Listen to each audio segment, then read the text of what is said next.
तर मुक्ताईनगर इथल्या भाजपच्या पराभवाला खडसे परिवार जबाबदार आहे अशी टीका मंत्री गिरीश महाजन यांनी केली आहे। जळगाव जिल्ह्यामध्ये मुक्ताईनगर इथे भाजपच्या पराभवाचा खापर मंत्री गिरीश महाजन यांनी एकनाथ खडसे परिवारावर फोडलेला आहे।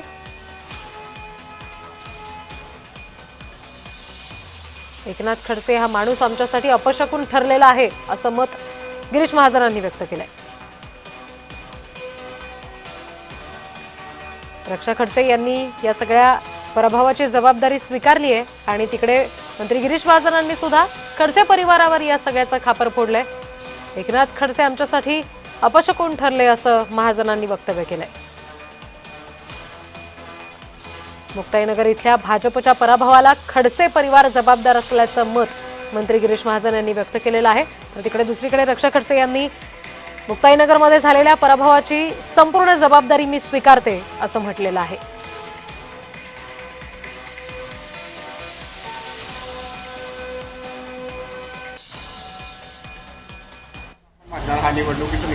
त्या संदर्भामध्ये आमची बोलणी सुरू आपण बघितलं असेल। गेल्या 5-6 दिवसापूर्वीच त्या ठिकाणी शिंदेसाहेब असतील, त्या ठिकाणी आमचे मुख्यमंत्री माननीय देवेंद्रजी असतील, रवींद्र चव्हाण आहेत, बाबू यांनी सगळ्यांनी आम्ही पण त्या ठिकाणी सुरुवाती पार्टीच्या बैठकीमध्ये 5-7 जण होतो, पण नंतर त्यांची संयुक्त बैठक झाली आणि त्यामुळे महायुतीवर शिक्कामोर्तब त्या ठिकाणी झालेला आहे। आम्ही महायुतीमध्ये या ठिकाणी लढणार आहोत। फार अपरिहार्य परिस्थिती असेल तर कमी जास्त होईल, पण आमची भूमिका महायुतीमध्ये लढण्याचीच आहे आणि त्या दृष्टीने तर आम्ही सगळे बैठकी करतो आहोत, बसतो आहोत आणि जागांच्या वाटाघाटी करतो आहोत। जळगाव जिल्ह्यात देखील हीच परिस्थिती आहे निश्चित गुलाब भाऊचं आमचं बोलणं झालेलं आहे। महापालिकेमध्ये या संदर्भामध्ये आम्ही महायुतीमध्ये लढणार आहोत। मुंबईसाठी कसा फॉर्म्युला राहील आता तो फॉर्म्युला ठरवण्याचा अधिकार मला नाही आहे, पण आपण रोज बघतात स्वतः मान्य मुख्यमंत्री लक्ष घालतायत, रवींद्र चव्हाण आमचे मुंबईचेच आहेत ते लक्ष घालतायत, आशिष शेलार आहेत ते लक्ष घालतायत, आहेत आमचं त्या ठिकाणी सगळे प्रमुख नेते मंडळी आहेत, बावनकुळे आहेत ते लक्ष घालतायत। मला वाटतं मुंबईमध्ये सन्मान्य तोडगा त्या ठिकाणी निघेल।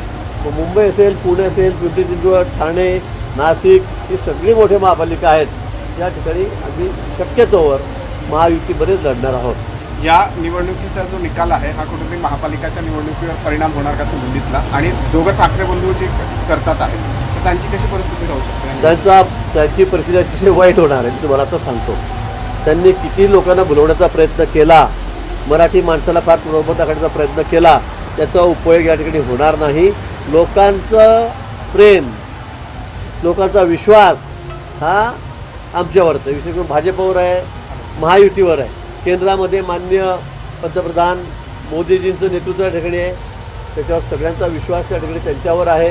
राज्यामध्ये तर देवेंद्रजी आहेत, एकनाथजी आहेत, दादा आहेत, आमच्यावरच त्यांचा विश्वास आहे, कारण त्यांच्यामध्ये काहीच नाही, हे वरपासून खालपर्यंत कुठेच नाही आहेत। छोटे विकास काय करणार शहरांचा?